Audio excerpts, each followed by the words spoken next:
Hey guys, welcome back to the channel. This is a story about what if Harry Potter is Kurama Naruto. Before I start, please support for more amazing content, and do consider subscribing to my channel and share this video with your friends. This is written by Time Hollow and link in description and support writer. Let's start the video. Harry sat and watched blankly out the window of his room as James tried to teach his 6-year-old sister Rose about flying, with Lily watching from the back porch of Potter Manor. Rose was younger than him by a few minutes. She had Lily's looks and hair but James' brown eyes.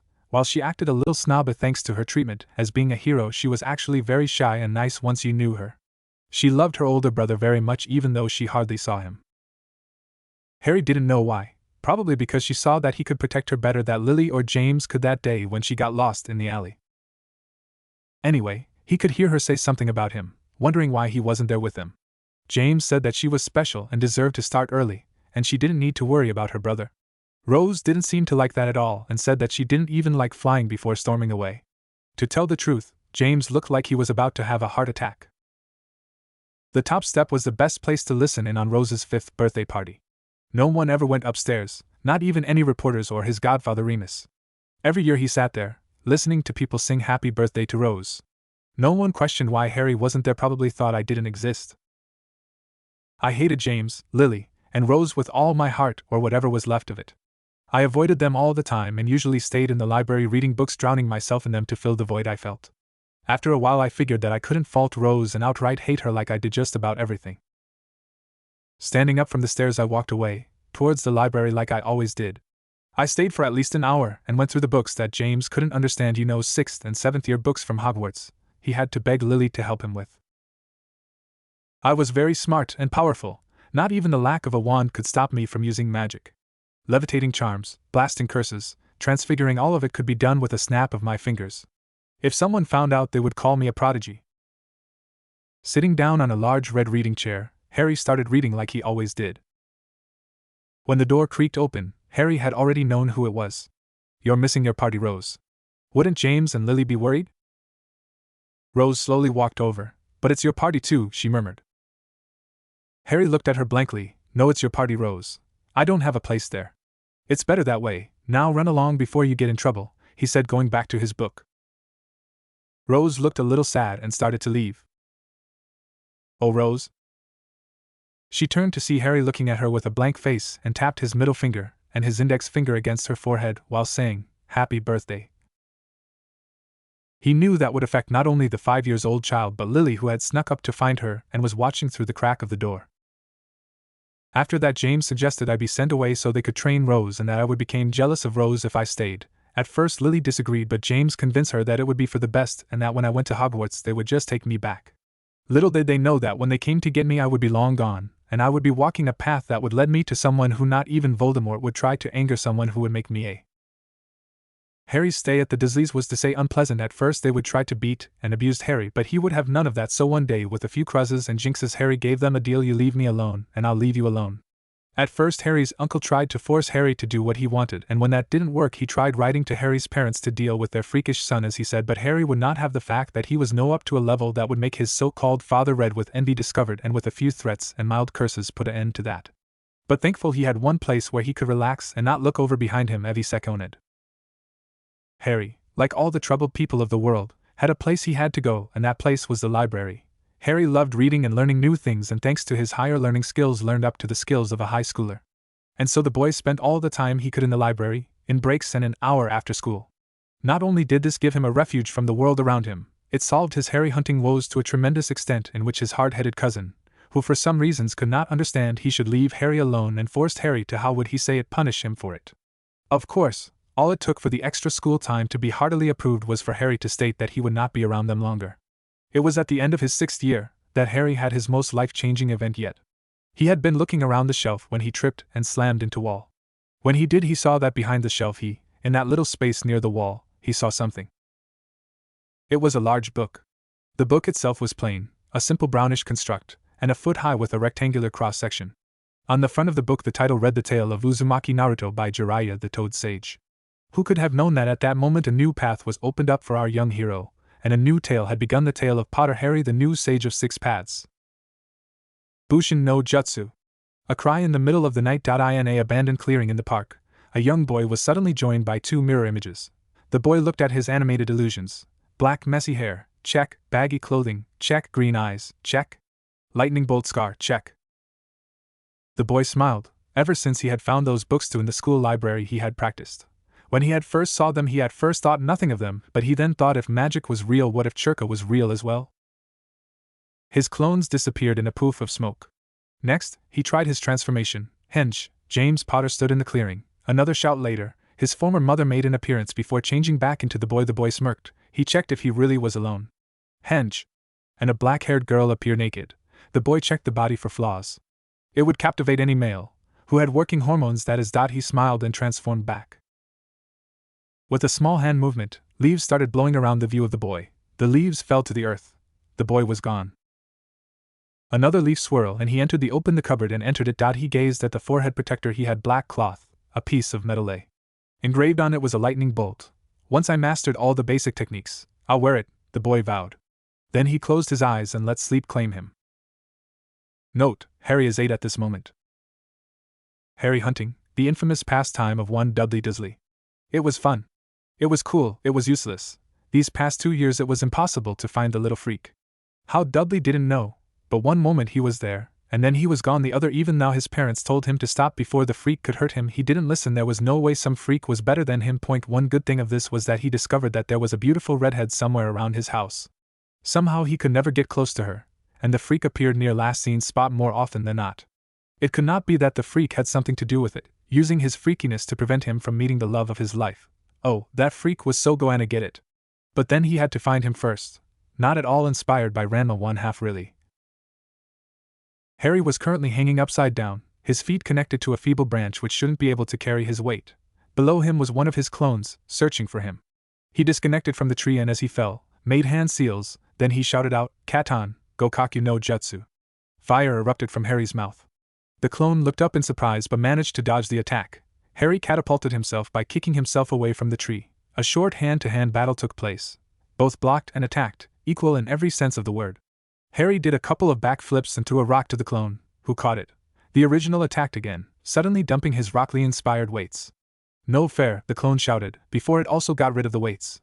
Both blurred. The clone suddenly stopped. "Damn it, sorry. Time's up." It poofed out of existence. Harry blinked before putting on the weights again. It had been a year ago since he mastered the Kage Bunshin no Jutsu. While he couldn't create thousands of clones like Naruto, he could create 4 of them. He was very pleased with that because he was only 8 years old. He experimented with putting a fixed amount of energy in the Bunshin. He compared it with a bathtub which was slowly draining. When left alone it would eventually empty. Extra water would fill it again, slowing the time for it to be completely empty. The clone would try to hit him with an energy-draining attack, extra water, and Harry would try to prevent that. The original technique was the same idea, but the water was almost nil, and could not drain. Hits would vaporize the water and eventually empty the bathtub. He hadn't really thought of a name for the technique, probably something, Kage Bunshin no Jutsu. The clone could drain almost anything to an extent. Harry created the energy-draining technique with a limit so that it couldn't drain more than the energy needed for something to survive. This was to prevent the death of people should they find themselves in the crossfire. It could be overruled in certain situations, but a seal of 6 hand seals would prevent the technique from emerging unknown to the user. He discovered the lethal side of the technique by draining a flower. It had turned to dust. Thus he sealed it, the 6 seal system preventing its use. The controlled technique was really handy as the most common way to replenish the lost energy below a certain limit was through sleep, complete undisturbed sleep. 1 Where you could fire a tank in the house, and they still wouldn't wake up. Like he would do on the Disleys to go on his training. His energy drain technique was unfortunately close range only. But he was working on that. His elemental training was also coming along quite nicely. He had the main elements covered to a degree: wind, water, fire, earth, and lightning. Haku's ice techniques were also slowly but effectively incorporated in his ever-growing list of techniques. The Sensatsu Susho, the ice needles, had brought a new training element he hadn't been able to do: ranged attacks and his ability, or disability, to hit his targets. Another portion of his training was the creation of a reserve for his energy. Like Tsunade had, but it would also double as an ability to use more draining techniques. Harry used the leaf swirl to go back to the Disleys' home. Landing on the roof, he gazed at the sunrise. He made another henge to make him nerdy and went inside, thinking of new jutsu and how to use them. Harry was always thinking of new ways to perfect his arts. Remembering the techniques he read in the book, He felt a little annoying that he didn't have a blood limit. Naruto had the Kyuubi, Sasuke had the Sharingan, the Hyugas had their own techniques based on their blood limit. He was especially curious about that last one, bloodline, the one that belonged to the Sage of Six Paths, the Rinnegan. If Harry could somehow gain that bloodline and combine it with the Six Paths of Pain, he would be unstoppable. He wondered if there was some way he could gain it magical, but put that thought off till later. His imitation of the Kyuubi/Tsunade well was growing. His techniques had also grown, in both power and number. He could even have his very own Gaara sand shield, by infusing his chakra into sand. Like his Kyuubi mirror image clone, the sand had a slow draining chakra system, but until the chakra drained completely it would protect him on its own without his guidance. He could form an almost infinite amount of shadow clones. He had discovered that any new experience the clone had would be transferred to him when the clone disappeared. This allowed Harry to become stronger faster than alone. His stamina and endurance grew and nobody had a clue thanks to the Henji no Jutsu. Often he would combine multiple techniques, just for fun and training. His favorite technique was to create a vacuum under his feet, which allowed him to walk over every surface, including air. It was barely noticeable on land and he could still feel the drain, so it was the best technique to train with. Even when drained completely, his reserves and his own system would heal any damage within hours. Harry walked an entire mile to the school every day, and an entire mile back as part of his training. Besides, Harry liked the walk. It calmed him. It also gave him some time to think about his life. He thought about his so-called family and what he would do once he meet them again. Would they have changed? But Harry knew that even if they did, it was far too late now. Unfortunately, this was the time that Dudley made the worst mistake of his life. Harry stopped as he saw a gang of bullies in front of him. They were Dudley's. Harry knew he could hurt them, but he was not in the mood for this right now, so just when he was about to ask what they wanted, he felt something coming at him from behind. "How do you like this, freak?" Dudley said, holding a baseball bat. "Damn it, I let my guard down," Harry thought as his fat cousin his back. "Hey, not so though now, our freak." Dudley keep hitting him again and again. The pain was so much Harry couldn't focus enough to use his magic or jutsu. "Make it stop, make it stop, I said, make it stop." Harry screamed in his mind. He didn't notice his chakra going to his eyes of how Dudley and his gang was thrown back by a wave of force. Somewhere in Japan. Red eyes opened, a voluptuous naked body of a female got up, the sheets of the bed rising with her. Her long crimson hair that reached down to her lower back fell limply against her shoulders. "What's this feeling?" The woman stared outside of her open patio door in her private home in the coast of Japan. The woman closed her eyes as if she was listening to something, and then she smirked. "I see, so the eyes of God have come back, have they? Not only that, but he is one of them. So one has returned. Have they come back from the void and pulled itself across the sands of time?" The woman then smiled and said, "Maybe I have found someone who could give me a change in this boring life of mine." Back with Harry. When Harry came to, he saw that his cousin and his gang were gone. Harry looked down at himself and noticed his wounds were gone due to his store-up of healing chakra had done its work. However, to Harry's shock, as he looked down at himself, he could see his chakra, not his pathways mind you, but as if he could see his life energy. Making a few hand seals, he summoned a small ice mirror in the palm of his hand and he took a look at his face to see what was going on. He was greatly surprised and some might say shocked. This is the Rinnegan.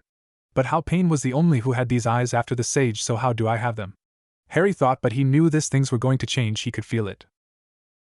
Time hollow, and done. So what do you think? For perhaps the first time in his living memory, Harry Potter felt the joy.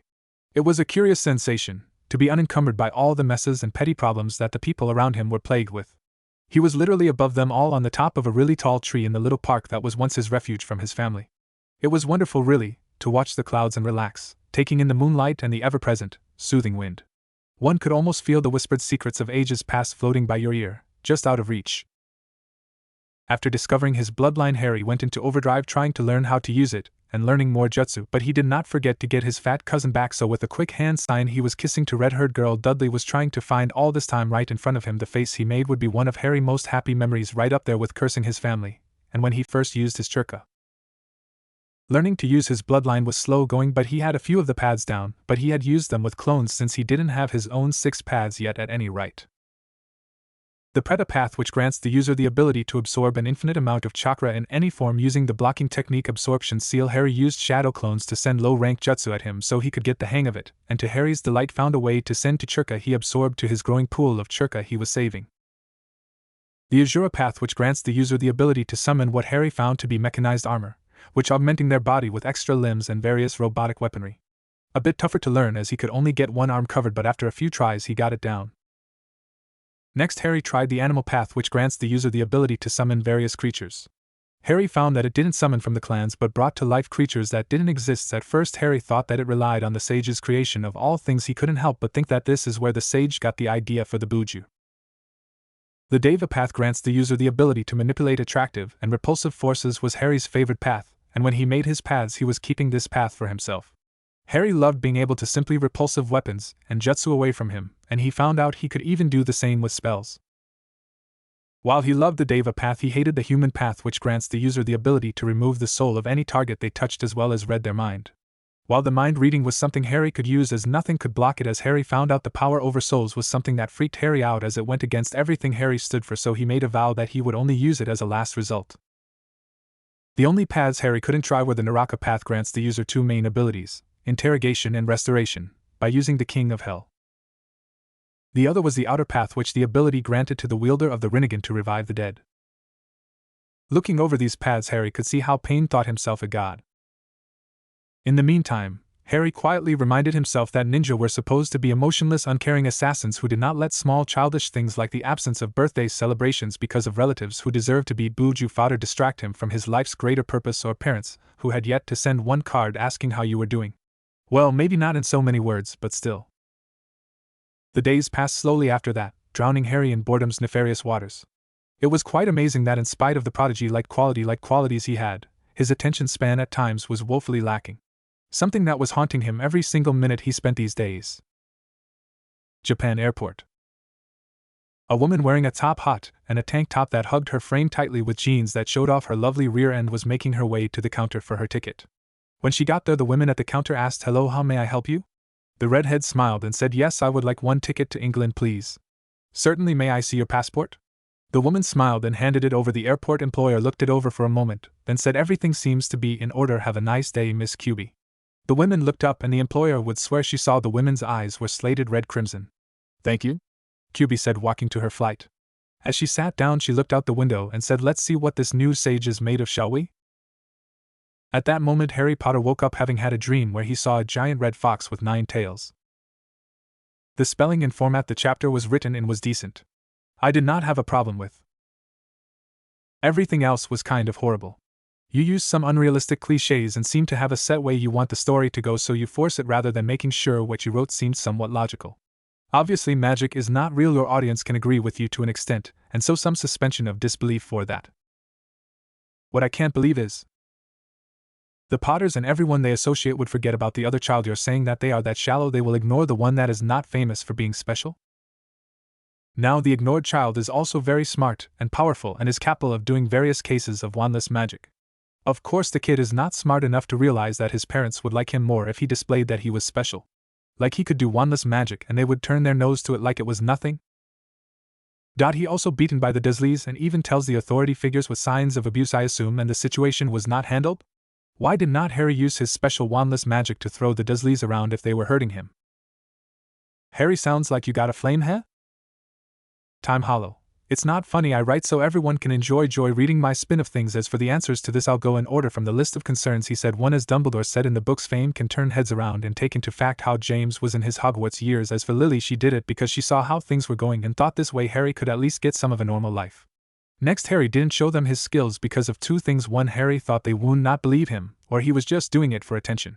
Now the last concern, I don't know if I made this clear, but the Dursleys made sure not to leave any marks people could see. As for the magic bit, Harry has the trace on him. He could only do it at his parents' home for the sole reason for the ministry thought it was Harry's parents.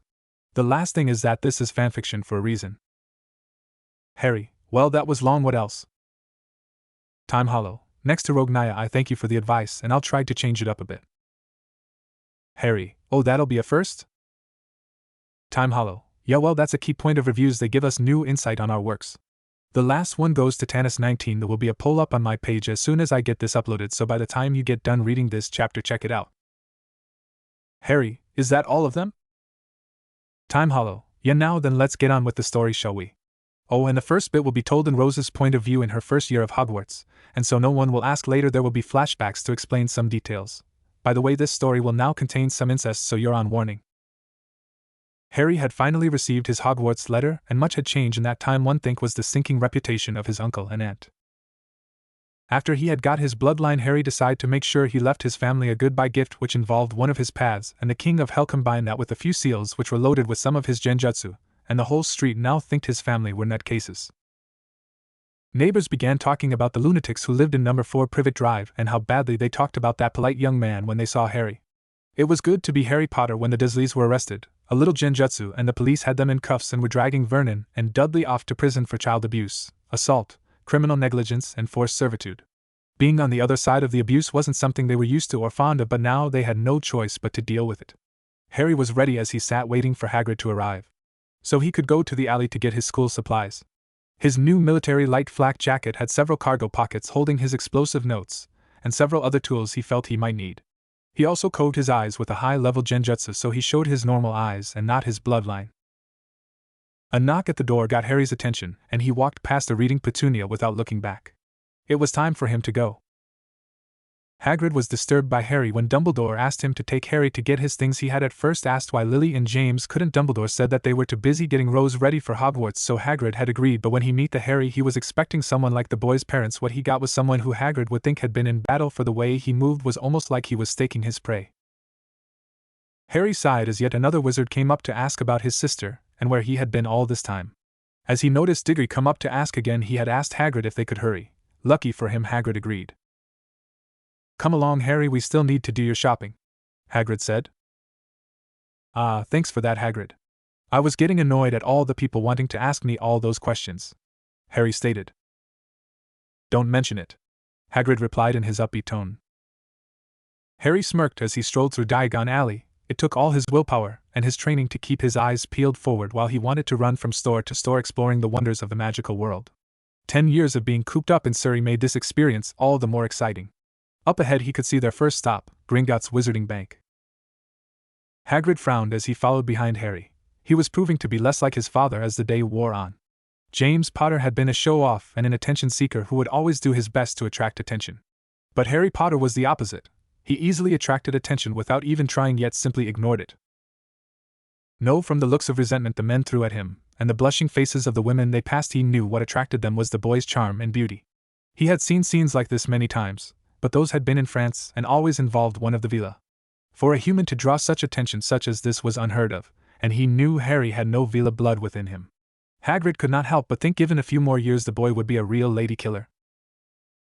Entering the bank, Harry walked past the various witches and wizards that had stopped to gawk, and made his way to one of the tellers. "Mr. Potter wishes to make a withdrawal." The goblin, by the name of Griphook, frowned down at Harry. "Before he can do that, I'm afraid that Mr. Potter will have to have a blood test for the new law passed by the ministry." "What will I have to do?" Harry asked, trying to gather information about this. Griphook looked at him and said, "You will have to come with me to one of our privet rooms, for blood tests are only for your eyes only." Harry looked at Hagrid for confirmation, and Hagrid grinned at him and said, "That's okay, Harry, I'll wait here for you till you're finished." Harry nodded and followed Griphook to a room with only one table and 2 chairs. Griphook asked him to wait here for 1 moment. After the goblin came back, he said, "Okay, Mr. Potter, I just need you to put a drop of blood on this paper and we'll see what other vaults, if any, are yours." I took out a kunai and ignored the questionable look the goblin shot him and nicked his finger and watched as the paper began to fall out. "Vaults belonging to Harry James Potter. Vault number 1128 Potter Family Trust. Vault 500 galleons 820 sickles 1500 nuts. Vault number 1 Slytherin Family. Vault 155,000 galleons 50 sickles 120,000 nuts. Potions. Ingredients 1/4 ownership of Hogwarts Assorted Properties. Title of Lady Slytherin. Vault number 14 Ravenclaw Family. Vault 650 million galleons 220 million sickles 650,000 nuts. Ravenclaw Family Ring. Title of Lady Ravenclaw. Side note: also to the one who claims Theseus valets also knew that there are marriage clauses that must be carried out. There was a silence as Harry stared at the paper. Marriage clause? He felt a migraine coming on and he knew that it would not get any better. Griphook grinned insanely. It had been far too long since he had been able to do this. "Indeed, Mr. Potter, since you have claimed ownership of these families, you have to have at least 4 wives. You would be able to choose them, but that is the number you must have." Harry stared at the little grinning bastard watching him. He could just put his hands together and use one of his more evil jutsu in his arsenal, or he could kill him, then bring them back to life.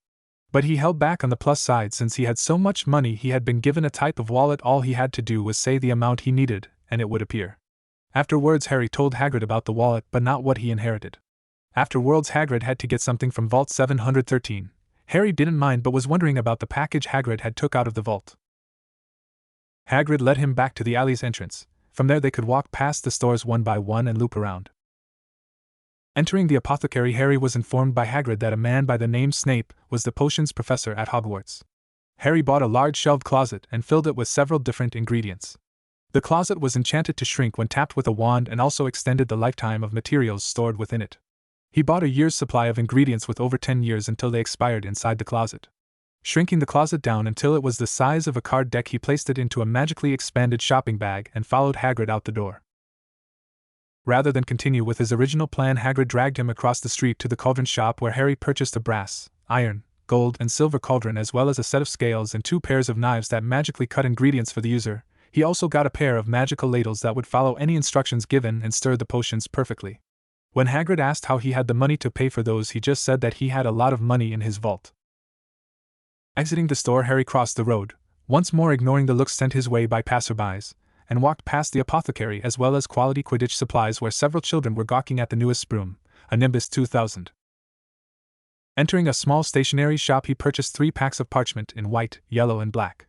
4 bottles of ink in black, blue, gold, and silver. He then bought a lovely but expensive griffin quill as well as several hippogriff quills. Lastly, he purchased an acid green, peacock feather quick quotes quill, which was a quill that was magically enchanted to write down whatever was said in order to speed up note-taking time. Afterward, Hagrid guided him around Flourish and Blots to purchase his school books. While there, Harry also picked up a book on advanced charms, potions, and spells as well as a book on aura fighting styles and spells. After a thought, he picked up a copy of Hogwarts, a history for research. Hey, information was a ninja's best friend. Hagrid also waited as Harry picked up a couple books on ministry laws and regulations. Next they came to Madame Malkin's robes for all occasions. Entering the store, Harry spotted a young blonde boy already being measured. After a few moments the boy began a conversation. "My father's next door buying my books, and mother's up the street looking at wands," Draco drawled, although he was talking to Harry the Comet. "After this I'm going to drag them off to look at racing brooms. I think I'll bully father into getting me one, and I'll smuggle it in somehow. Have you got your own broom?" Draco continued. "Not yet, no point since I can't take it with me," Harry replied. "Ah, okay, do you play Quidditch as well?" Draco asked after a moment. "No, I've been raised by my muggle relatives so I don't know much about the wizarding world," Harry answered nonchalantly. Draco gave him an apologetic look. "That's a shame, it must be horrible living with muggles," he stated. "Not really, they're afraid of magic so they try to avoid me as much as possible," Harry replied without pause as he told the truth but not on why they left him alone. Draco nodded and gave him a small smile. "Know what house you'll be in yet?" he asked, changing the subject. "Not yet," Harry replied. "Well, no one really knows until they get there, do they? But I hope I'll be in Slytherin, all my family have been," Draco boasted. "Oh? Well, in that case I hope I get sent to Slytherin as well," Harry commented. Draco spent the next few minutes telling him all about the houses and what they stood for. Although Madame Malkin cut in a few times to straighten some points out and give an unbiased overview of the 4 houses, Harry couldn't help but agree that Slytherin seemed to be the best house for him. Gryffindors were all about courage and brashness, something he was not. Ravenclaws were studious and knowledgeable, and while he liked to learn, he would prefer to do other more exciting things instead. Hufflepuffs, even though they were looked down on, were loyal and friendly. To him they sounded like followers, and if there was one thing Harry Potter refused to be, it was a follower. Slytherins, on the other hand, were smart and cunning. They looked out for themselves first and others second, and even though they were regarded as evil, that was only because most Slytherins were dark wizards. To him, Slytherin sounded like a perfect place to belong. They were like the ninjas of old, cunning and ruthless, only with less skill. Draco's head turned as his attention was drawn by something outside the window. "I say, look at that man!" he shouted, nodding towards the front window. Harry turned and spotted who he was talking about. Lumbering past the store towards the leaky cauldron was Hagrid. "Oh, that's Hagrid, he works at Hogwarts," Harry supplied. "Oh," Draco said, "I've heard of him. He's a servant of some kind, isn't he?" "He's a groundskeeper," Harry replied. "Yes, exactly. The headmaster at Hogwarts took him on after he got expelled. Now he lives in a hut on the school grounds, and every now and then he gets drunk, tries to do magic, and ends up setting fire to his bed," Draco stated. I don't know about that, but he seems quite nice, Harry responded.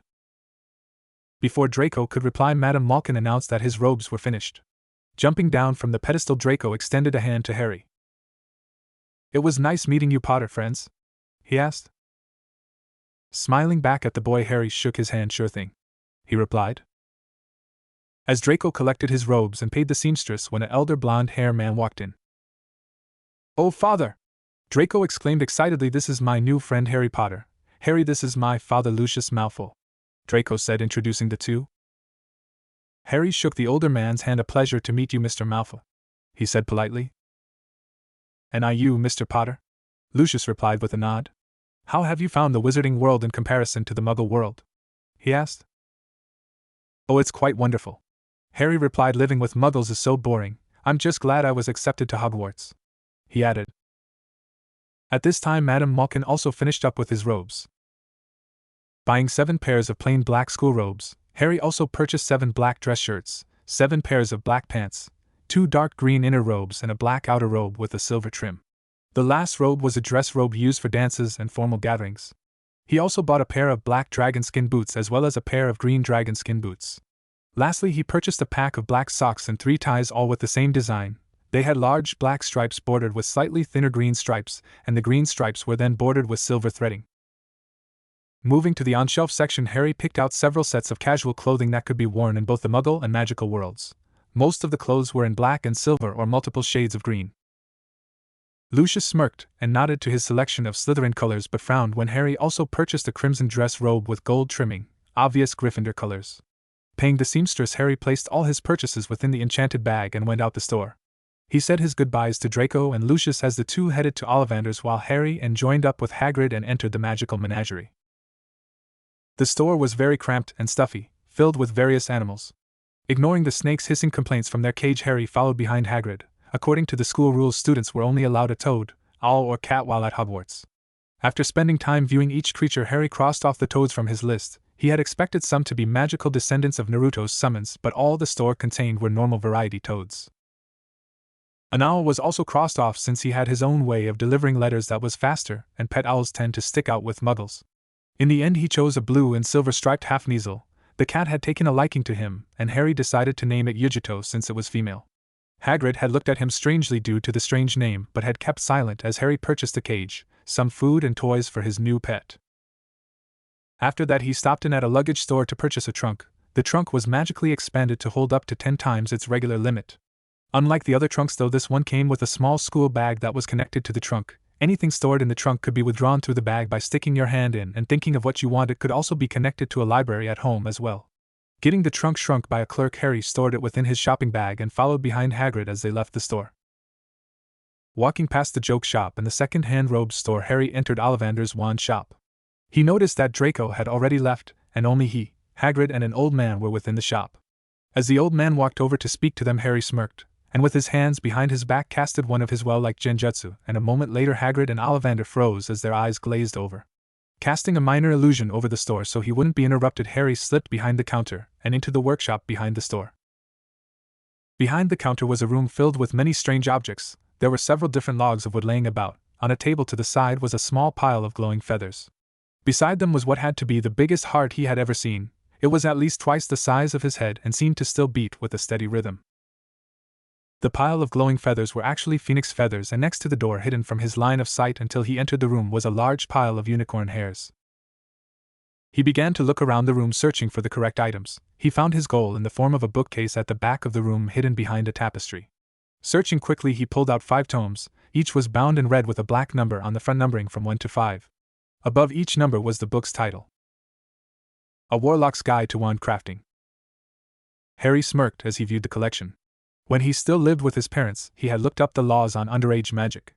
It was through those books that he had learned about not only the laws on underage magic and the trace on an underage witch or wizard's wand, but also the ban on wand crafting by non-licensed individuals. It was also through this knowledge that he had guessed correctly that Ollivander would have books on said subject.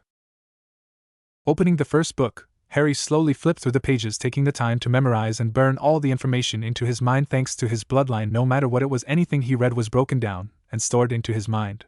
After 5 minutes he had finished viewing all the books, and after placing them back on the shelf he looked through the rest of Ollivander books for any items of interest. He chose to memorize book on magical enhancers, another on materials best used for wand crafting, and Ollivander's personal notes on matching a wand with its user. He mainly focused on the trace, how it is applied and how it can be removed from a wand.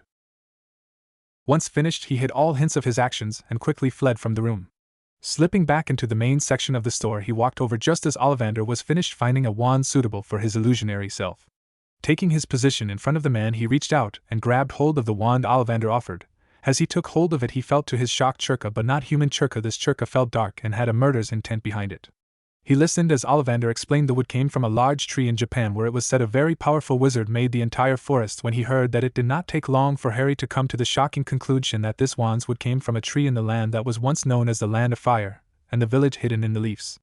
If that was not shocking enough, his wand core came from a fawn that was said to be of a mighty demon Kyubi no Yoko. Harry stared at his wand in shock, now knowing that this would become one of his most prized possessions. Even if he didn't need a wand, he would use this wand and this wand only. With a snap of his fingers, the illusion was dispelled and the glazed look on both men's eyes cleared, and they continued on as if nothing had changed. "That will be 7 galleons, Mr. Potter," Ollivander stated. Handing over the money, Harry followed behind Hagrid as they left. He felt a tight grip on his shoulder as he tried to turn down a darkened road. His first instinct was to remove the offending hand from his body, but he was able to calm himself before he could react.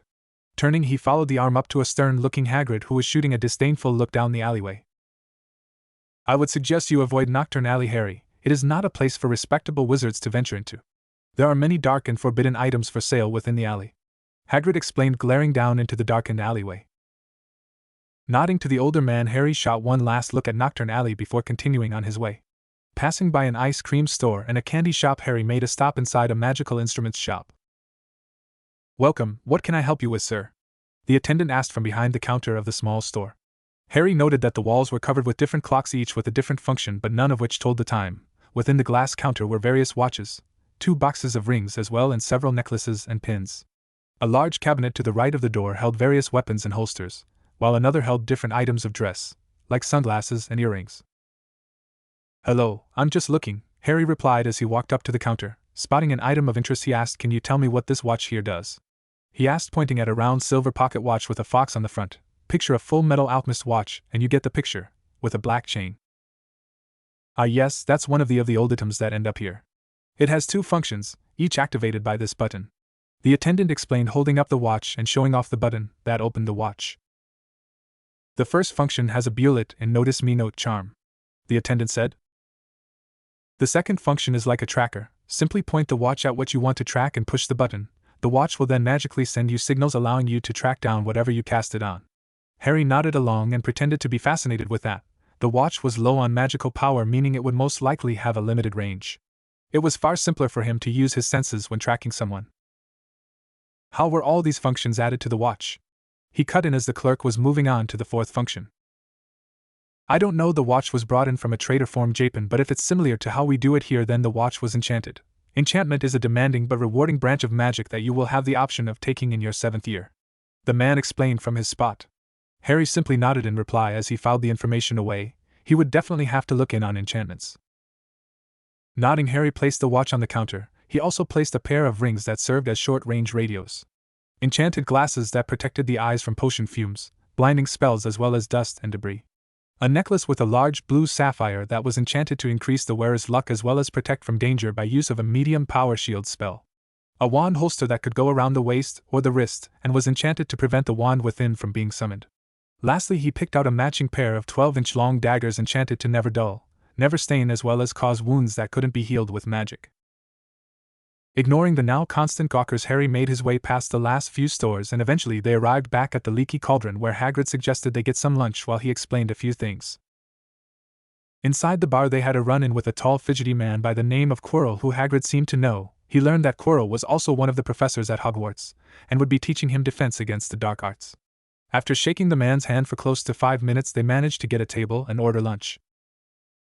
"Now Harry, since your parents are busy, it is my duty to inform you that you are not permitted to use magic in front of muggles or while out of school until you come of age," Hagrid stated. Harry simply nodded. From his earlier reading he already knew that the law would only come into effect once he set foot in Hogwarts. Until then he could practice as much magic as he wanted. Reaching into his robe, Hagrid pulled out a small slip of paper. This is your ticket for the Hogwarts Express. The train leaves on the last day of August from King's Cross Station," he explained, handing over the slip. "As you can see, leave from platform 9 3/4, which is magically hidden from muggles. To reach it, you must walk through the pillar between platforms 9 and 10.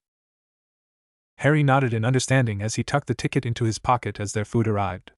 Thanking the waitress, they both dug into their food while Harry asked the professor a few questions about the school. Once the meal was finished, Hagrid once more put a hand on his shoulder and took a portkey them both back to Privet Drive. They arrived just outside the home and Hagrid peered down at his young charge. "Enjoy your summer, Harry. I will see you at Hogwarts," he stated. "Thank you for your assistance, Hagrid. I look forward to the coming school year," Harry replied, giving his heart-warming smile. Nodding stiffly, Hagrid smiled as he portkeyed away. Turning, Harry hummed slightly as he headed back to number 4 Privet Drive. The day had gone well. He now knew where to pick up magical supplies and had some new books to keep him entertained for the summer. He frowned as he remembered his first order of business, getting the trace of his wand. Although he had mastered countless jutsu that would make most spells seem like child's play, he would need a wand to keep his cover as a regular wizard and add to the fact that some spells are more useful than jutsu. It had been a mouth scene then, and Harry had removed the trace from his wand the second he could and was now on his way to his first step to Hogwarts. Thanks to the book he had brought, he had no trouble getting to the platform. He found a compartment was easy, and he sat calmly. He pulled a book from under his trunk and started reading up on rituals. He had been looking into it. Contained information on how to create clones of people, but the caster had to have two things: one, the person's history; the other, a human sacrifice, hence the reason it's forbidden, and most knowledge of the ritual destroyed. The train ride there was uneventful, as no one bothered him except a red-haired boy looking for his sister and a bushy-haired girl looking around for a boy's pet. Beside that, the train ride there was uneventful. He read calmly through the book and was nearly finished with it when the train stopped. It was dark and children from 11 to 18 filed out of the train. Harry had no difficulty fitting in and calmly walked up to Hagrid, who was calling for the first years. "All right, we'll be talking these boats, we will. 4 to a boat, and be careful not to put your hand in the water. Grindylow and all that," he said, making some children go pale. Harry sat down in his boat of choice and ignored the 3 girls in the boat. It was a blonde girl who sat next to him chatting with a red-haired girl and a black-haired girl. Apparently they were all friends and chatted animatedly about various things, from how they thought they would get sorted to if they'd get to meet Rose Potter. As this was his first step in his plan to rid himself of his past, thou before he would give his so-called family one chance, and one chance only. After that, well, all bets were off. So much in thought, Harry didn't notice a red-haired girl looking at him across from another boat with the red-haired boy, and the bush-haired girl from before looking at him with wide eyes and a hopeful look, and said with a whisper, "Big brother." As Harry was waiting in the boat, he could hear Hagrid say, "You all will get your first look at Hogwarts in a second," Hagrid shouted over his shoulder. "Just around this corner here." The sight was truly amazing to see. They could see candles flickering in almost every window that they could see. Harry was thinking about possible escape routes he could plan out, but even he could like the sight in front of him. Harry could see that some people were having trouble trying to get out of the boats if the sound of splashing were anything to go by. "Everyone here? No one got lost, and boy, is this toad yours?" Hagrid asked a small boy, Trevor. The boy called out, as Hagrid made sure that he got everyone, before raising his gigantic fist and knocked at least 3 times on the castle door. The door swung open immediately and an older woman stood there. The woman looked like someone not to cross at any time. Harry could not help but be reminded of the proctor of the seconded part of the Chunin exams Naruto took. "The first year's, Professor McGonagall," the man announced. "Thank you, Hagrid. I will take them from here," Professor McGonagall said as she pulled the door wide. The entrance hall had that type of old beauty to it that took your breath away, Harry thought, but it had nothing on the night sky, he then added. They followed Professor McGonagall across the stone floor. Harry had to wonder if the castle had any secret passages in this castle. Professor McGonagall led the first years into a small, empty chamber that was connected to the hall. She turned to them and started to speak. "Welcome to Hogwarts," Professor McGonagall said as she looked at them. "The start of term banquet will start shortly, but before you can take your seats in the grand hall, you will be sorted into your houses. The sorting is a very important ceremony because your house will be something like your family. You will have classes with the rest of your house, sleep in your house dormitory, and spend free time in your house common room of in the Great Hall or the library. The 4 houses are called Gryffindor, Hufflepuff, Ravenclaw, and Slytherin. Each house has its own noble history and each has produced outstanding witches and wizards. While you are here, your triumphs will earn your house points, while any rule breaking will lose house points. At the end of the year, the house with the most points is awarded the House Cup, a great honor. I hope each of you will be a credit to whichever house becomes yours." The sorting ceremony will begin in a moment. Please wait here while I'm gone." With that, Professor McGonagall left through another door. When the professor left, whispers broke out among them. Theories flew around on how they were going to be sorted. The redhead that was behind him believed that they were going to be fighting a fully grown troll. Harry rolled his eyes at that. From what he read and what he could remember his parents telling his sister before he was sent away, all they had to do was try on the sorting hat, and it would place them by their past and their mindset. Suddenly there was a scream that broke his train of thoughts. He looked at the source and saw ghosts coming through the wall. The ghosts looked like they were arguing about something or another. Harry could not help but think those ghosts might have useful information he could use about the past and the school. But before anyone could say something, Professor McGonagall had returned and then simply stated, "Form a line and follow me to be sorted, please." The Great Hall was simply breathtaking. Thousands of lit candles were floating above them. The ceiling was charmed to look like the sky, making you feel that there was no roof, and even though Harry had read about it, he could not help but think it was amazing seeing it in real life. There were 4 long tables with the house symbol above them. And in front of them was the teacher's table, and to Harry's displeasure he saw 2 familiar people to him, one a red-haired witch with green eyes much like his own, and a man with hair like his own with brown eyes, but why the man's hair was like a crow's nest Harry had his neatly. These people were Harry's parents that sent him away so they could give his sister their full attention. One thing Harry noticed was while his father looked the same as ever, his mother looked like she hadn't had a good sleep in weeks. He saw another type of emotion but didn't look too deep into it. But between the students and teacher's table is what had Harry full focus on. It was a 4-legged stool with an old-looking wizard's hat on it. Its brim opened and it began to sing. That last comment came from a 3rd year, and Harry prayed to God that he would not have fangirls. The last thing he saw was everyone was trying to get a good look at him. He rolled his eyes at that as the hat was put over his head. My, what a mind. I never saw a mind like yours, young ninja. There hasn't been one of your kind here since I was made, not to mention the eyes of the god of shinobi. So it's as I suspected, one of the founders was a ninja like I am and consider the houses. I have to think it was a certain snake, am I right? Harry thought to the hat. Hey, got it in one, my young friend, and since you figured it out, let me give you some info you will find interesting. On the 7th floor there is a painting of a certain valley. The password is broken bonds. Go there, and you will get a nice gift, the sorting hat said. Now then, as much as I enjoyed this conversation, I know what house to sort you in, the sorting hat said. It must be Slytherin. The entire hall remained silent in shock as Harry stood and removed the hat. McGonagall shot him a surprised look, and Hagrid looked shocked while Dumbledore looked pensive from his seat, but his eyes had lost the grandfather look in them. Harry looked and saw his parents had horrified and shocked looks on their faces. Not that Harry could blame them. He was sure no one expected him to be in the House of the Snakes since he was the brother of the girl who lived, but Harry had to admit the house suited him just fine.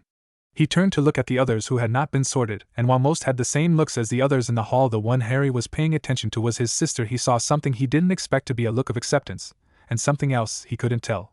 After a few more moments of silence, the boy he met, Draco was it, and the others stood and clapped as he made his way over. The other students eventually joined, even though it sounded hollow compared to the first-year Slytherins. But Harry was surprised to see the older Slytherins shooting him looks of disdain. After taking a moment to think about it, he guessed it was because of who his sister is. Taking a seat between Draco and the girl named Pansy, Harry turned his attention back to the sorting, ignoring the various looks he was receiving. There were only 5 people left now. Rose Potter. He watched as his sister went up and noticed everyone had gone quiet, probably to see if she comes to Slytherin as well. It took several minutes. It looked as if Rose was trying to convince the hat on something, but the hat didn't listen, and then it looked as if the hat was telling Rose something. Then with a shout called out Gryffindor. He watched as Rose went to her table, but not before shooting me a look of what appeared to be disappointment. He pushed that thought aside and continued to watch the sorting.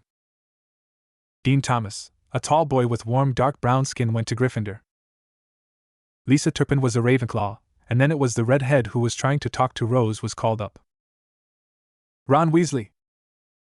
He heard Draco scoff and mutter something that sounded like blood traitors as Weasley staggered up to the stool and almost collapsed on top of it. The hat was silent for only a few seconds before shouting out, Gryffindor. Harry watched as the now white-faced boy made his way over to where 3 other redheads, who Draco muttered were his brothers, sat and collapsed. They were all patting him on the back and congratulating him. Blaise Zabini. Blaise, like his friends before him, strode confidently up to the stool. The hat was barely on his head before it shouted out, Slytherin! For everyone to hear. Jumping off the stool, Blaise made his way towards the Slytherin table to join his friends. Since Blaise was the last student, Professor McGonagall rolled up her scroll and took the sorting hat away. The hall went silent as the headmaster got to his feet. He was beaming at the students, his arms opened wide, as if nothing could have pleased him more than to see them all there. Thou, when his eyes meet his, he saw anger for a moment. Harry smirked at this. While Dumbledore appeared kind and grandfatherly, you could also sense the power and danger hidden just under the surface, and Harry knew what kind of man was under that grandfatherly look. Was someone like Danzo from Naruto's time. "Welcome!" he shouted. "Welcome to a new year at Hogwarts.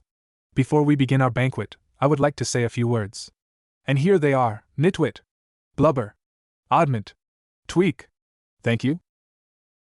Harry stifled a laugh at the end of his speech. The man sounded like he was off his rocker, but a look into his eyes proved he was far from it. "Is that man mad?" he heard Draco ask. "Oh my word, yes," one of the older students answered. "Great wizard, mind you, but quite a bit off his rocker." Harry smirked at the answer, and ignoring the looks of disdain from most his table as he dug into the food that had appeared before them. As he ate, he felt a chill from nearby and looked to his right to see a horribly disfigured ghost sitting one seat away. He had blank, staring eyes, a gaunt face, and robes stained with silver blood. "Welcome to Slytherin, Mr. Potter," the Bloody Baron said softly. "I do believe that you will do quite well in Slytherin." "Thank you," Harry replied politely. The ghost interested him as it sat and watched him eat. There were so many soul rituals and jutsu he was just itching to try, but knew he had to wait to find a ghost no one would miss before he could try anything. Harry sighed as he wiped the blood onto his robes. He had only been in the common room for 5 minutes before he had been surrounded by the other Slytherins. Of course, they blamed his sister for the death of their precious Dark Lord and thought it was an insult that her brother was placed into such a noble house as Slytherin. Well, some of them did. Harry had simply stood back and watched them shout and threaten him. But then it happened. Draco had chosen to stand up for him rather than side with the other Slytherins. So one boy had decided to put him in his place. That had been a mistake. Draco stared wide-eyed at the display. One moment he had been standing up for his new friend, and some fifth year had drawn his wand and a red shoot of light was sent his way. Draco had closed his eyes and prepared himself for the hit. It never came. Cracking his eyes open, he had been shocked to see the luminescent green emeralds of Harry's eyes staring back at him. Saw Harry in front of him. Draco was getting scared now. Harry wasn't moving at all as he stared at him. For a moment he thought he had been hit by a petrifaction spell and was going to call for help, but then the statuesque form of his friend spoke. "Are you all right, Draco?" His voice was as light as always, but one could hear the unbridled rage hidden within. Harry looked behind him and saw the spell right behind him stop as if a wall was holding it back. He was pushing his magic out of his body in a form of wandless magic. That fifth year would need to be taught a lesson, though. The spell he had fired had been powerful enough to cut him. Imagine what it could have done had it hit Draco. No, the boy would need to be taught a very important lesson about attacking Harry Potter's friends. Draco nodded his head shakily, relieved that Harry seemed to be okay. Harry gave him a calming smile before turning his hate-filled eyes on the crowd. A few of the younger students flinched back, while the older students studied him warily. Taking full view of the room, Harry locked eyes with the smirking fifth year as the boy twirled his wand. The boy smirked at him. "You can hate me, insult me and curse me, hell, you can try to kill me for all I care. But if any of you ever attack one of my friends again, I will kill you," Harry stated icily, channeling his inner was shining. The fifth year sneered at him and stopped twirling his wand. The other students had either backed off a little at his threat, this group was composed mostly of the younger students, or decided to call his bluff, and the boy who had cased the spell at Draco was feeling confident. Big threats from a small first year. The boy snarled out. "Maybe it would be best to back off, Jake," one of the older students stated. He, like a few of the other seventh years, was experienced enough to see the dangerous glint that had passed through Harry's eyes. They could also feel some of the killer intent usually bound tightly within him as his control slipped and tendrils of murder's intent lashed out.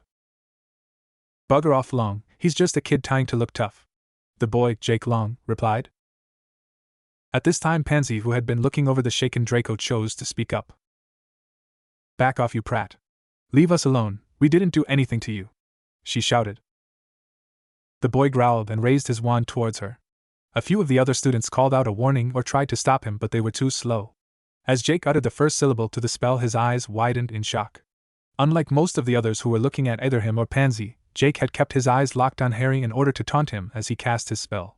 That's why he was one of the few that saw as the boy simply disappeared, only to reappear a few meters away with his fist buried in Jake's gut. Jake gasped in pain as he doubled over onto Harry's arm. All noise in the room ceased as everyone watched in shock and awe as Harry demolished the fifth year. As Jake doubled over, Harry had grabbed him by the hair and, pulling up slightly, proceeded to slam the boy face first into the floor.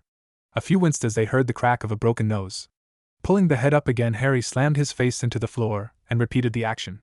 By the time he stopped, Jake was covered in blood that flowed from his broken nose and mouth. Many of his teeth layered the ground as the blood pooled around them. Harry stared at the broken boy apathetically before lightly tossing him aside and standing, impassively glancing at the shocked faces of the other students. He simply wiped the blood on his hands off onto his robes. "Don't make me repeat myself. Leave my friends alone," Harry stated. Those who had either backed off already or were wary nodded. A few of the boys, however, growled and circled him. There were 4 of them, all in the same year as Jake, so most likely his friends. As they went to draw their wands, Harry attacked. His right hand flew to the watch on his left wrist, and with a push a high-powered spell flew towards one of the boys. A dark with a white core slammed into one boy's chest, and in an instant he dropped to the ground with a scream as blood poured from his mouth, his eyes, and ears.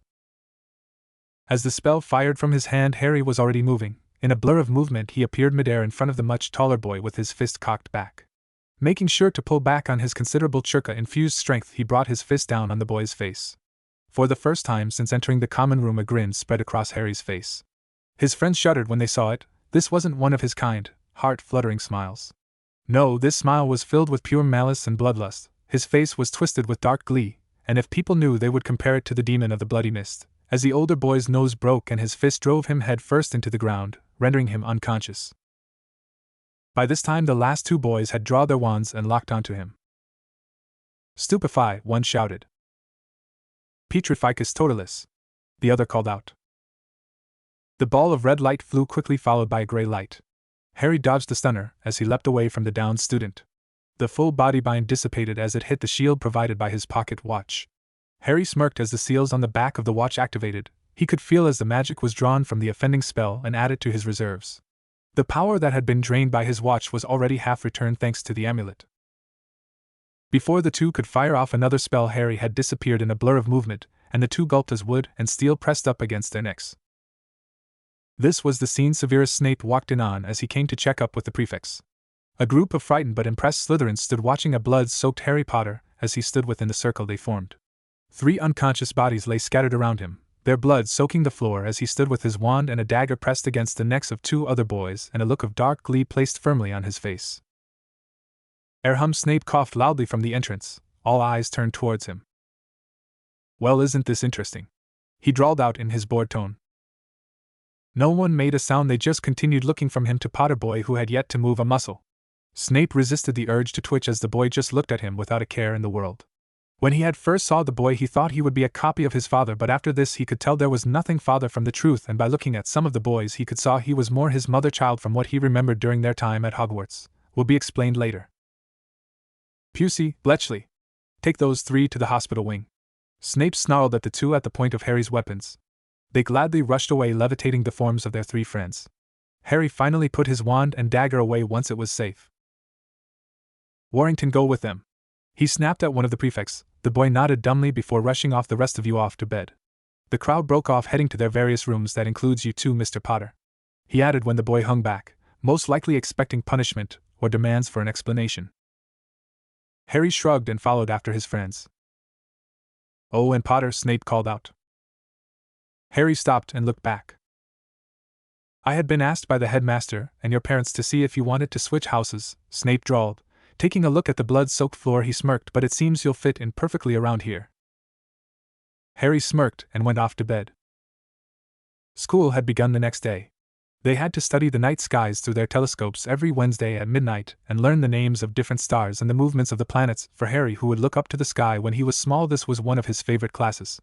3 times a week they went out to the greenhouses behind the castle to study herbology, with a dumpy little witch called Professor Sprout, where they learned how to take care of all the strange plants and fungi, and found out what they were used for. Harry tried to feed some of his churka into the plants, and they each had an interesting result. Professor Sprout, however, was going nuts trying to figure what was happening to her plants. When she could not find any trace of magic, she was going mad. Easily the most boring class was History of Magic, which was the only one taught by a ghost.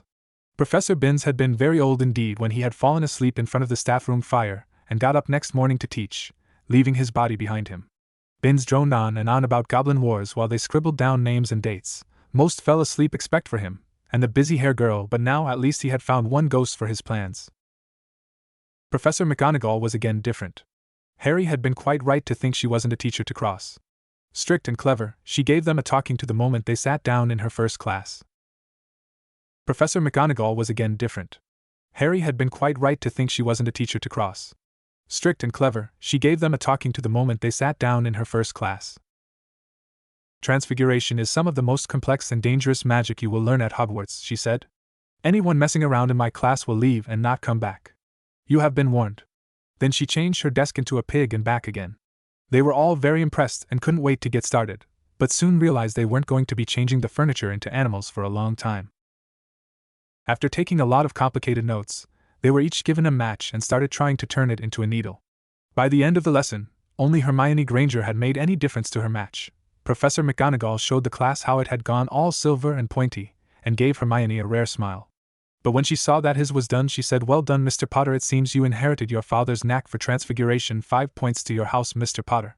Harry saw the Granger girl shoot a look filled with envy. Professor Flitwick, the charms teacher, was a tiny little wizard who had to stand on a pile of books to see over his desk.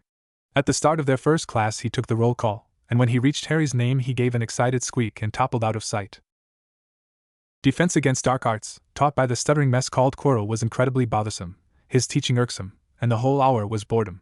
Surely this was enough evidence to put that twinkly-eyed menace to society in a nice windowless white room, wearing a nice tight jacket, hint hint asterisk nudge star. Even the stuttering was suspect. Seriously, the guy was way too bad an actor to not be called on it. Harry concluded that either he was a mass murderer or a child molester. He practiced trying to levitate the table.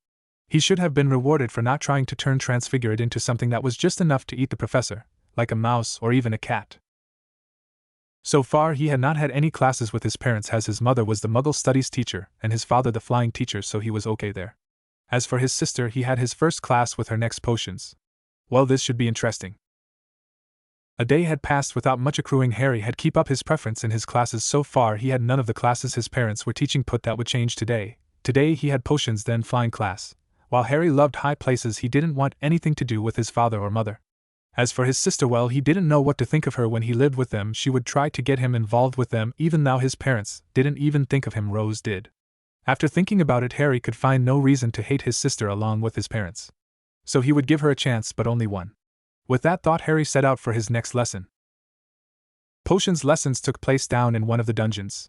It was colder here than up in the main castle, and would have been quite creepy enough. Harry paid it no mind thanks to his training, but noticed his housemates looked green, without the pickled animals floating in glass jars all around the walls. When Harry saw this, he thought that this would be a place a certain snake ninja would love to work in. When Harry arrived in the classroom, he saw on one half were his fellow snakes and on the other were Gryffindors. Harry remembered that Slytherins had double potions with the Gryffindors. Harry saw his sister Rose sitting next to the girl from Transfiguration. Snape, like Flitwick, started the class by taking the roll call. He paused at his sister's name. "Ah, yes," he said softly, "Rose Potter. Our new celebrity." Draco Malfoy and his friends Crabbe and Goyle sniggered behind their hands. Harry, however, frowned the past aside. He still cared for his sister. Snape finished calling the names and looked up at the class. His eyes were black like Hagrid's, but they had none of Hagrid's warmth. They were cold and empty and made you think of dark tunnels. "You are here to learn the subtle science and exact art of potion making," he began. He spoke in barely more than a whisper, but they caught every word like Professor McGonagall. Snape had the gift of keeping a class silent without effort. "As there is little foolish wand waving here, many of you will hardly believe this is magic. I don't expect you will really understand the beauty of the softly simmering cauldron with its shimmering fumes, the delicate power of liquids that creep through human veins, bewitching the mind, and snaring the senses. I can teach you how to bottle fame, brew glory, even stopper death if you aren't as big a bunch of dunderheads as I usually have to teach." More silence followed this little speech. Harry, however, thought about how some of these potions could come in handy for someone of his profession. "Potter," said Snape suddenly. Both Harry and Rose looked up. "The Gryffindor one," Snape said, looking at his sister. "What would I get if I added powdered root of asphodel to an infusion of wormwood?" "I don't know, sir," said Rose. Snape's lips curled into a sneer. Tut, fame clearly isn't everything. Let's try again. "Potter, where would you look if I told you to find me a bezoar?" "I don't know, sir." "Thought you wouldn't open a book before coming, Potter?" Harry saw his sister looking down, not knowing how to answer Snape. Snape was still ignoring Hermione's quivering hand. "What is the difference, Potter, between monkshood and wolfsbane?" Harry, knowing that this wasn't covered until fourth year, wondered what Snape was playing at, and with his thoughts about giving his sister a chance, decided to help Rose out. The answer you're looking for, Professor, are as follows: asphodel and wormwood make a sleeping potion so powerful it is known as the draught of living death. A bezoar is a stone taken from the stomach of a goat, and it will save you from most poisons. As for monkshood and wolfsbane, they are the same plant, which also goes by the name of aconite. No one made a sound when Harry looked at his sister and saw shock in her eyes and to what looked like to Harry to be hope and something else. Harry gave his sister a nod to his twin and saw what looked like tears in her eyes. "Hey, maybe we can work things out between us, sister," Harry thought. When Harry turned back to Snape, saw he was glaring at him, but with a small bit of respect in them. Harry guessed that the respect was from that he knew what he was doing with potions, unlike first years that thought they could make love potions and feign with a snap of a wand. Harry felt a push against his occlumency shields coming from Snape. Harry's shields have evolved over the years. Harry had turned his simple blocks and shields and turned them into 10 different levels. Each level had information in them, but they were placed with the importance of the information. The first level had every day-to-day information like Harry's thoughts on the class of thoughts on lunch of people he sees. The other levels hold his other things like his thoughts about his family, and his knowledge of magic, all his ninja skills up kept in level 10. That to say, Harry didn't leave any levels unprotected. No, Harry put long thought about what he would use to using the kages of the past to protect them, but then decide on this. On each level Harry placed a copy of a tailed beast and their container on each level, making it almost impossible for anyone to even get to level 1. Level 1 had the Ichibi no Shikaku along with Gaara, and the level was molded after the Hidden Sand Village. Level 2 had the Nibi and her partner was Yujuto Ni. He made this level resemble a large mountain where people would have a hard time trying to pass them. Level 3 had the Sanbai and his former container Yagura. Their fighting arena was large ocean, giving them the filed advantage along with a source of water for Yagura's jutsu. Level 4 was the guest of the Yambi and Rashi. This time Harry went with a field of lava for them. Level 5 was the host of the Gobi and his partner Han. Their level resembled a forest. Level 6 was the home of Rokubi and Utakata. This level Harry made to look like a lakefront to make it look peaceful and lead anyone who somehow got past the others a false sense of security. Level 7 Nanabai and Fu as the partner. This time Harry made the level a wide airspace. Level 8 was the guest of the Hachibi and his partner Killer Bee. Harry had made sure that Killer Bee's copy could not speak before he made him. Their home was a copy of Kumogakure. Level 9 Harry went about things a bit different. Instead of the Kyubi no Yoko and Naruto Uzumaki, he added in Kushina and Mito Uzumaki. Harry did this since they were all containers for the Kyubi, and from what Harry learned, you never underestimate a Uzumaki. As for level 10, it was made after the Finally Valley, or as some people call it, the Valley of the End. It had the last-tailed beast the Jubi and his partner the Sage of the Six Paths, or the Rakudo Sanin. Till now Harry had no way to see how his defenses would fare up to someone. Till now, that is. With that, Harry allowed Snape into his mind. Level 1. Harry didn't even had to wait 10 seconds before he heard a shout and a cry along with the sound of crushing sand. Snape looked away, noticeably more pale than he was before. He said to the rest of the class, "Well, why aren't you all copying that down?" There was a sudden rummaging for quills and parchment. Over the noise, Snape said, and 10 points to Slytherin House. Things didn't improve for the Gryffindors as the potions lesson continued. It seemed Snape had a deep hatred for the House of Lions. Snape put them all into pairs and set them to mixing up a simple potion to cure boils. Harry had been paired with a girl called Daphne Greengrass. She was easy to get along with and didn't fuss over who his sister was, and that was a point for her in Harry's book. As for Rose, she got paired with the red-haired boy Ran or something. After class he said goodbye to Daphne and went on his way to lunch. "Harry!" a voice called out.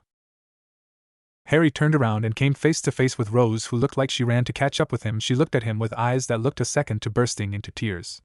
All in all, she looked like she was afraid he might hit her or something. She must think I blame her for what our parents did, Harry thought to himself.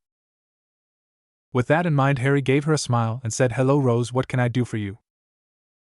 Rose looked at him with shock that he was talking to her before replying. "I wanted to talk to you," she said. Harry looked at her for a few moments, then looked around, noticing the crowd they were drawing to them made Harry want to get out of there. Creating a scene is a mistake for any ninja. Then with a smile said, "Let's take this elsewhere." Rose nodded and began to walk with him, but then the red-hair boy Rock, maybe? Harry thought to himself, decided to butt in. "Rose, why are you going with that snake?" the redhead yelled, drawing even more eyes to them. "My sister is just coming with me to catch up. I don't see how that's any of your business, Dash," Harry said. "It's Ron," the boy yelled. "Whatever now then, please excuse us." And with that the Potter twins walked away, leaving a crowd and a fuming redhead. Time Hollow. Sorry that this chapter is so short, but I've been busy, so please enjoy this short omake I made. Hit it, Harry. Harry, hitting it. How Churka won over magic. Three people stand in front of a large crowd of people. One was Dumbledore, the other Voldemort, the last person was hidden in the shade of the three next to him. People, what power will we choose? Dumbledore, light magic well led you on the path of good where you may become a hero and gain respect. Voldemort, if you choose dark magic you may do anything you want having you want, and you well enjoy it. Everyone turns to the last person who steps out of the shade and is revealed to be Harry. Harry, you should choose Churka and here is the reason why. Music starts playing, the song Are You In or Out? The administrators of are as of June 4th going to be taking down fics that have lemons or have extreme violence. Now I don't know about you but I think that's stupid. There are many wonderful fics that only have 1 or 2 lemons in them yet the plot itself is awesome. You can't just take down a 100,000 plus word fic just because it has a lemon in a chapter that is only 1,000 words long. Now I urge you all to read the petition below, sign it, and repost this to your own fics. Hopefully if we make enough noise everything will return to normal. Thank you. Greetings to the fine folk that moderate our site. Myself, along with many, have been writing and posting on your fine site for years now. Some of the better examples of up-and-coming writers out there are now suddenly finding some of the stories we've come to love at risk of being removed without the chance to even rectify our errors. For some, that means the permanent loss of a story. While I don't have anything that I believe violates your terms of use, there are those out there that are never able to recover a story in its original form. This is something I find to be almost worthy of a legal action, as while we cannot claim ownership of a character, the stories are ours, and simply destroying them is something that is inexcusable.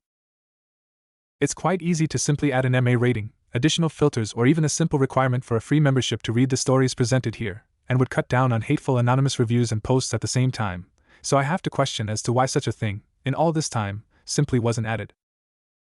If you're worried about falsification of a registration then have an appropriate disclaimer, and then there can be no dispute, you took your steps and the parents didn't monitor their children, if that is even your concern. If it is more of a personal view or desire then please at least let people know and give them a chance to remove a story that you and yours find offensive. Most people on the site are actually rather cordial when it comes to such requests. While I cannot say for sure if this letter will even reach those that may be willing to listen, of if it's more akin to a wide spectrum purge in preparation for something bigger, please understand that you are going to be losing a large number of your writers, and thus your income from a lack of readers if there is not some level of action taken to help with this situation. As Harry led Rose away from potions he was wondering what the hell he was doing. Not even one class and I'm already diverging from the plan. Harry thought as he led his sister to an empty classroom so they could talk. As for Rose she was trying and failing to hide her excitement her brother who she hadn't seen for years. The brother who she was sure would not just hate their parents but hate her as well and if she was honest that thought sacred her more than you know who ever could. If that had happened Rose wouldn't know what she would do. When she had found out her parents sent her brother away she was devastated at first but that turned to anger at her parents for what they did to the person she loved the most, and if Rose admitted to herself more than she should. When Rose thought about it she started to care deeply for Harry that day when he saved her life. Flashback Rose's point of view. When I think about it, that was the day that I first saw a hero. I know if someone else heard me say that they would ask but you're a hero, you killed the Dark Lord. Hell what a joke I'm no hero I can't even remember what even happened that night. I would say back to those people. I'm no hero I'm just me, just Rose. But my brother on the other hand he is someone who I would call a true hero. Diagon Alley third person point of view. When I think back I blame my parents for what happened I mean if they just had to show off the girl who lived. No they never thought anything would happen to their savior. But of course the Potter bad luck just had to rear its head. Miss Potter a word PL. Miss Potter. Potter. Over here please. A 5-year-old Rose Potter looked around at all the flashing lights and voices calling out to her and her parents. Rose looked around trying to find her parents, but with all the flashing lights from the cameras made it next to impossible to find them. Giving a shove she left the large group of reporters. Looking around now that she could actually see where she was looking turning her head she saw her parents being interviewed by some reporters for the Daily Prophet. But before she could make her way towards them she heard a guff voice behind her say Imperio. Rose gained a glassy look in her eyes and stooped all movement. She felt her legs move without her say and she started walking away from her parents and the reporters and starting following a man wearing black robes. He led her into one of the buildings that looked worn down and which no one had lived in for years. Rose, terrified the man was taking her away from her parents and leading her someplace scary. Remember she's just 5 years old and not as mature as Harry. When they entered the building there was 4 other people inside waiting for them. One of them asked the black-robed man, "Did anyone see or follow you, Jones?" The black-robed man, "No." Jones replied, "No, those fools were too busy interviewing the bitch's parents." Jones said with a snort. "Let's get on with it. The sooner we can get the Dark Lord's revenge, the sooner we can go before they notice the brat's not there." "All right, Clovis," Jones said as they all took out their wands and pointed them at her. A green light lighting the tip of their wand, glowing brighter every second. "Stop," she thought as she saw the light glow brighter. "Stop, please stop, stop," but her body would not move and the green lights were glowing brighter. They're building up their magic so she could have no way to survive. Since they thought she survived one killing curse from their master, they didn't want to chance it. 3 don't want to die.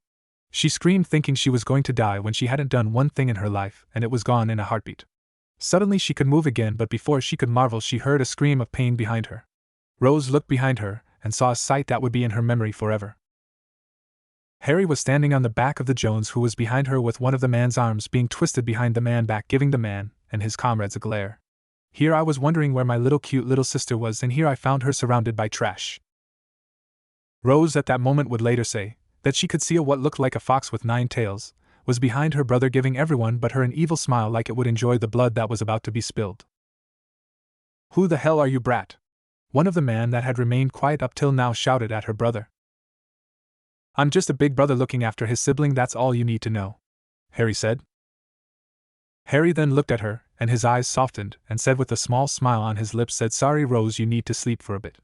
And as if those words were from God himself, she felt her eyes starting to close. The last thing she saw was her brother smiling at her, and 2 thoughts were going through her head. "He came for me. I was saved." Flashback over. When she opened her eyes next, she was back with her parents in her mother's arms. She had later come to know that Harry brought her back over, telling them she had fallen asleep waiting for them. The next day, the Daily Prophet reported that 4 bodies of people that were wanted for being Death Eaters were found dead. The newspaper went further and said that the bodies almost couldn't be recognized and they had to use their wands to identify them, and on what remained of the heads had the word scum carved into their foreheads. While her parents were shocked about the brutality of the killings, Rose didn't care about that at all. All that she cared about was that she was saved, and by her brother at that. From that point on, she tried to be as close to her brother as she could, which was improbable because her parents kept dragging her away to either interviews or parties, or meeting the headmaster. Then came the day when her mother and father, she refused to call them mom or dad and barely called them her parents, did the most stupid thing they could ever do. They sent him away. Her brother, her savoir, her hero, her Harry. He was her brother, she loved him, he killed people for her, saved her when her so-called parents were too busy enjoying the fame of being the girl who lived parents. Ever since Harry was sent away, she had always felt that it was partly her fault.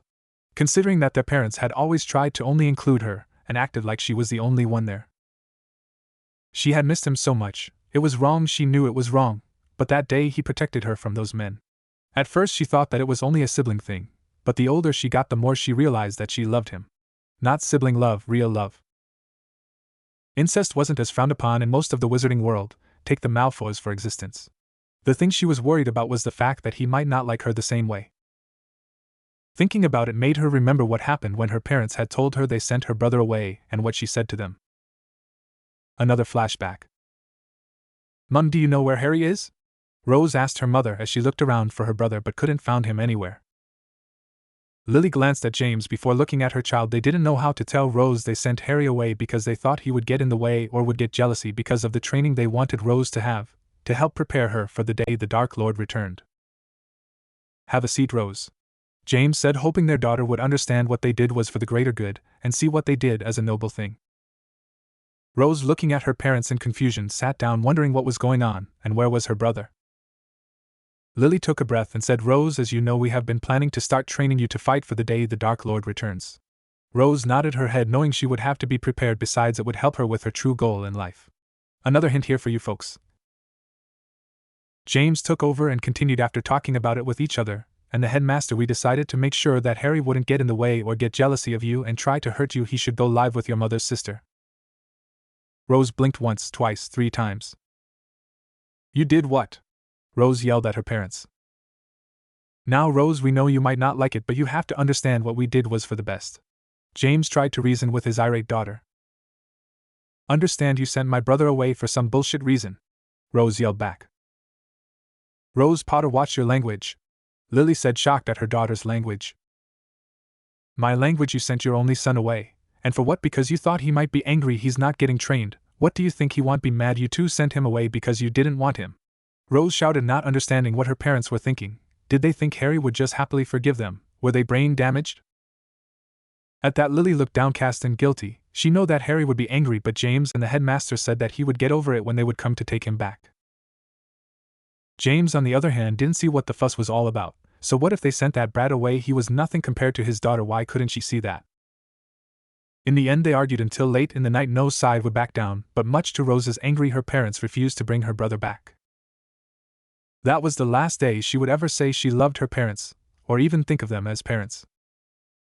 Flashback over. As Harry and Rose entered one of the unused classrooms, Rose had one thought going through her head.